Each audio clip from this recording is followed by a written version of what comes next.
I'm Sue Stockdale. Welcome to the Access to Inspiration podcast, the show when you can be inspired by people who may be unlike you.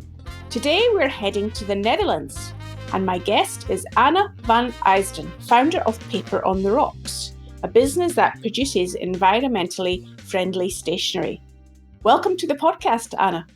Thank you. Happy to be here. Now, I know that you've got a really intriguing background and a bit of a social mission, so I'm really curious to learn more about what you're up to. Now, I know your business is about 5 years old, and I guess I'm curious, first of all, to learn what have you learned about being in business from these first 5 years?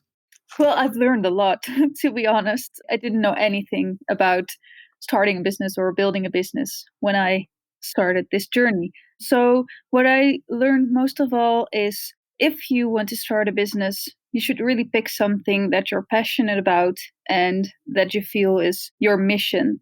Because resilience and just keeping going with the mission is the most important. And sometimes it's really hard to get over all the hurdles that you need to jump over. So I can imagine that it's easier, or well, that's the case for me, it's easier to continue whatever happens because I know that the mission is actually bigger than just this company or myself or my story. It's not about my story. So that intrigues me to find out more about what is the mission behind your business. Well, the mission behind my business is that we want to create a healthy paper industry. So currently the paper industry is one of the most polluting industries in the world.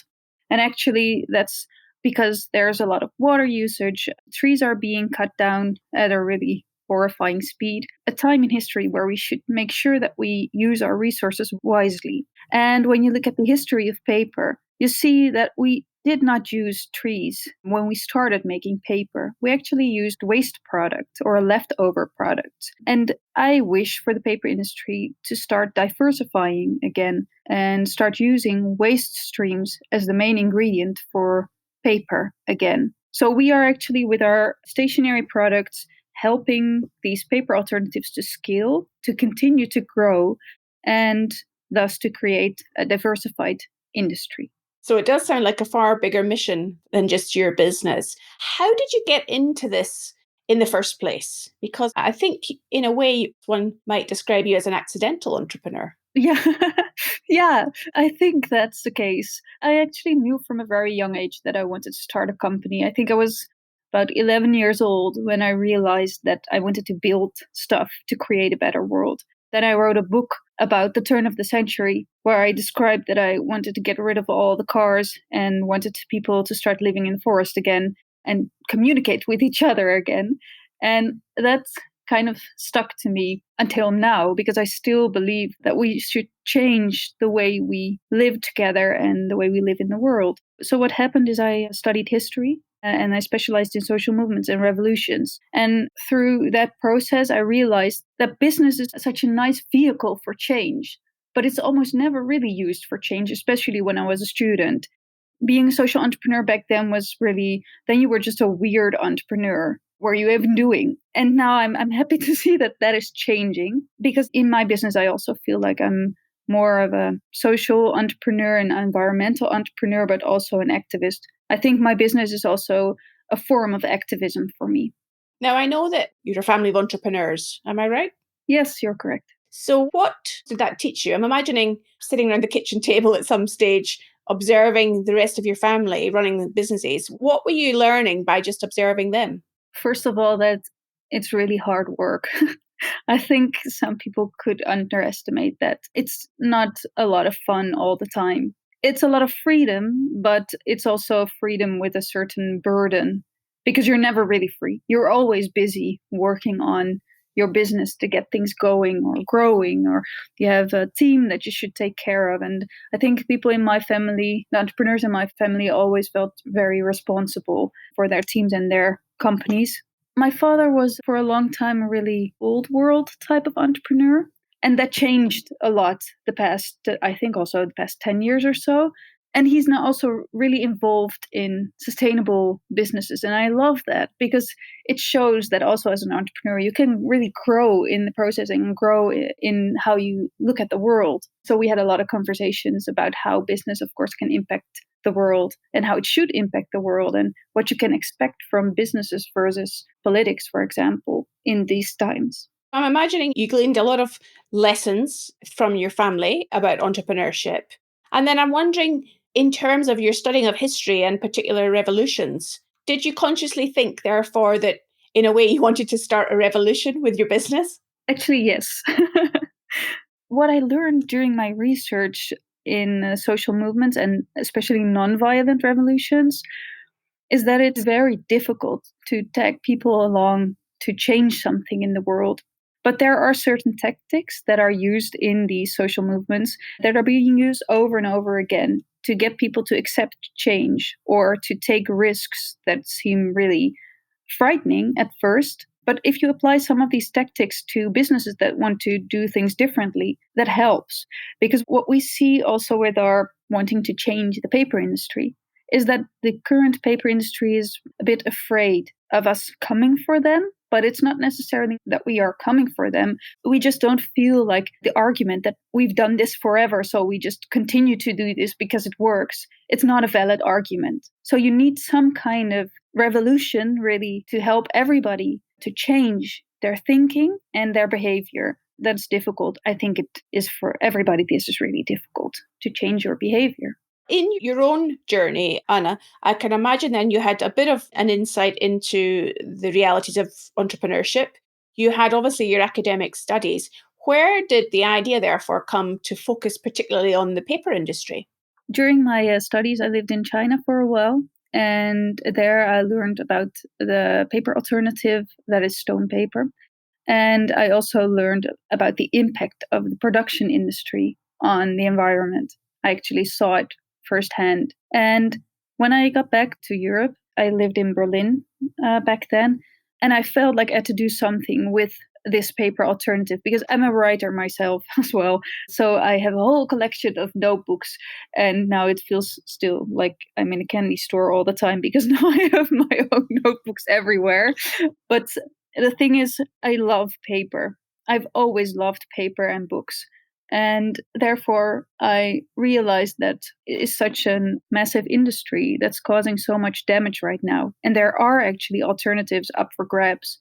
We should use them. And I just felt like I could be a voice in that change. I could show people that you can also make a sustainable product that is actually a beautiful product at the same time, and also educate people about the importance of that change. And at the same time, what I find very interesting about what we're doing now is we're also tagging along the paper industry, like the current paper industry, to see if we could work together on the changes that are so necessary.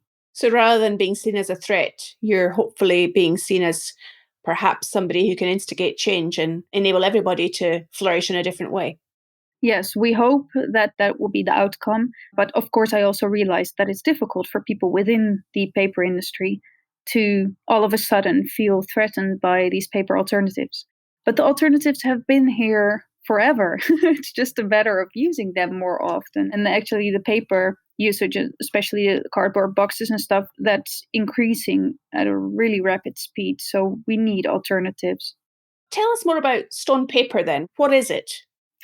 Well, stone paper is made from stone waste, and the stone waste is ground to dust. And the dust is bound with HDPE, which is a resin, a synthetic resin that binds together the mineral. And this production process uses no water at all, of course, no trees. And it's cradle to cradle certified, the material that we use. So what happens is that there is no waste in the production process. And in theory, you could also have a closed recycling loop for this material. And that I find very interesting, combined, of course, with the fact that there's no water necessary in the production process. And water is really becoming scarce, and we should watch out with how we use water. Having seen what was going on in China, you had an idea of how you could utilize stone paper in a different way, how you could potentially change the industry. You saw a potential problem and ways of solving it. How did you therefore get your first customers and actually create something that somebody wanted to buy? That's a fun story because what happened is I just had a baby and I was at home in Berlin with the baby and I decided to just start the company. And I'm always in a hurry in my life. So I always feel like I'm not going to think this over, but I'm just going to start. So I launched a Kickstarter campaign after I finalized the first dummy of a stone paper notebook. I was in touch with the people who invented stone paper, and they were very excited about the idea of promoting a notebook from stone paper in Europe. So I started the Kickstarter campaign, and on the second day, I think the Dutch broadcasting agency was on the phone for an interview about my plans. But I had no business plan, so I just made it up a little bit. And then the day after that interview, some corporates from the Netherlands saw that interview and they were like, hey, but we want to buy notebooks with our logo. Is that also possible? So the plans changed because I thought, yeah, of course, that is possible. And it's actually very interesting because being on my own with a baby on my arm, it was kind of useful to have one customer buying 100 books instead of 100 people buying one book. Really, as a result of the message getting out there via the media, you found your first customer. Yes. What happened after that then? How did you go from one customer to then expanding your vision and seeing that you could make change in the industry? I went out the door a lot. So usually I would spend 2 weeks per month in the Netherlands, which is my home country. So I know the market best there. And then I would visit all the events and all the people I could make an appointment with. Because one of the things that I also learned from my father in this case is you don't build a business sitting behind your computer. And maybe now it's a bit old fashioned advice because some people do build a business behind a computer. But this advice really worked for me because it was just a great reminder that you have to make personal connections with people and find people who are in favor of your mission, who can help you get in touch with other people again. And it's kind of like a snowball effect. So that's what happened. Really, the first 2 years, we had real good traction in the market and some PR attention as well. And then in 2017, I moved back to the Netherlands because the business was growing and I got some investors on board. And then the team started growing. And that helped a lot because what I realized as an entrepreneur is that there's so much I cannot do. There's so many things I'm really bad at. And now there are just people in the team who are really good at these things. And that helps. One of the things you just slipped into the conversation there was about having investors, Anna. And of course, investors want a return on their investment. And how do you balance the need for the commercial realities of running a business versus the bigger social mission that you're trying to achieve? That's a good question. It's always difficult, I think, to find investors who really align on your values when you have a sustainable or social company, because a lot of investors are really old fashioned still. They just want the return on investment.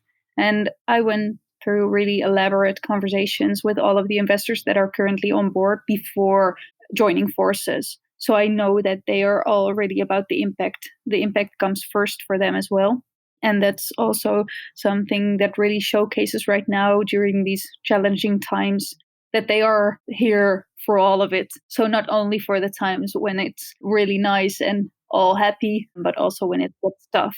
And I think when you're looking for investors as a social company, you should look out for the real social investors, not the ones who say they are or want to do some good, the ones who really want to do good and put the return on investment second. And still, of course, we run a commercial business and the business needs to grow in order for the impact to grow. So we also steer on commercial growth. How did you do that weeding out? I'm imagining it's about people walking the talk, not just what's written on a piece of paper. Would that be correct? Yes, and it's a lot about intuition as well. I think a lot of the times you feel if somebody is really honest about their intentions in investing in your business. And it's also about having a lot of conversations about a lot of topics. Also, some people said to me in the beginning, it's like a marriage. So you have to imagine yourself going through life with these people for a really long time. And can you get through one door if all goes south, for example? What would they do? So you have to have a lot of conversations before signing any contract with an investor, but also appreciate the investors approaching you. That's also important. We'd love your support to help us inspire more people. Please go on over to Apple Podcasts and leave us a review or leave a comment on our website, accesstoinspiration.org. Now that you've got your investors on board, are you able to scale up the business more quickly? Yes, definitely. That's also because we could build a team that has different competences from myself. So that helped grow the business. Actually brings me on to a good point that I was wondering about the bigger mission of your business. Does that in itself attract people to want to work with you? I'm wondering these days in the competitive market of recruitment and finding great people, does that help you? Yes, a lot. I have no difficulty finding people who want to work with me in this company. If I have to select people to work here at the company, I always also make sure that the impact comes first for them and that they really understand the mission and can share in the mission of this company and not just want the paycheck. No, that makes sense.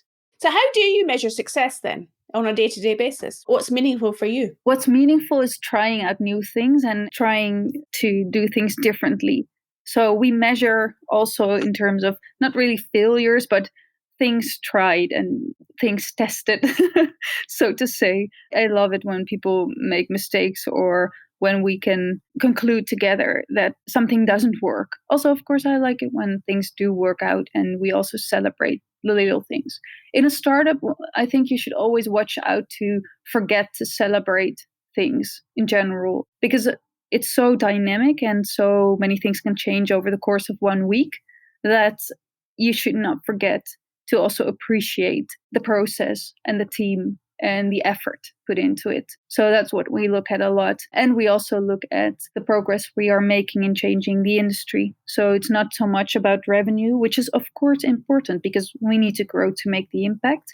But we also look at if we can have new coalitions within the industry or within research and development to new paper alternatives. That's to me a success. When we see that the movement to change some things for the better in this industry grows because of our efforts or collective efforts. I'm wondering, so far one might argue that you're making it sound all a little easy and that with determination and focus you can get there. I'm imagining there's been a lot of tough times. So what have been the most challenging situations that you've encountered and how did you get around them? Well, we've encountered a lot of challenging times. I have to laugh a little bit that you say that I make it sound so easy because, of course, currently with the COVID crisis, this is a really tough time for my company and for myself personally as well. Things change so fast right now that I don't even know where to start my day sometimes because yesterday's news is old news already. And you need a lot of support from mentors, for example, being an entrepreneur. And those mentors in a normal time are really helpful because they have experienced so much already during their lifetime as an entrepreneur. And I'm very grateful that they want to share their experiences and also help lift me up when it gets really tough. And this current situation that we're in is new for everybody. So now it's more of a sharing your life and sharing your feelings and not feeling alone, I guess, and just sometimes having people tell you that the steps you are taking are the steps that I would also suggest you to take. So let's see what happens. It helps. So having a sense of a support network around you and being part of a bigger community seems to be an important element of what helps to keep you going during those tough times. Yeah, I would recommend to every entrepreneur to have mentors and to really surround yourself with people who see you, but who really see you. The sense I get, Anna, is around your comfort with stepping into the unknown, not just on your own, but with other people who are collaborating with you, who are supporting you, who are part of that bigger movement. What goes through your mind when you're thinking about the future and that sense of the unknown? How do you approach that with confidence and a degree of certainty? Or maybe you don't. No, I don't. I think certainty is not a part of that.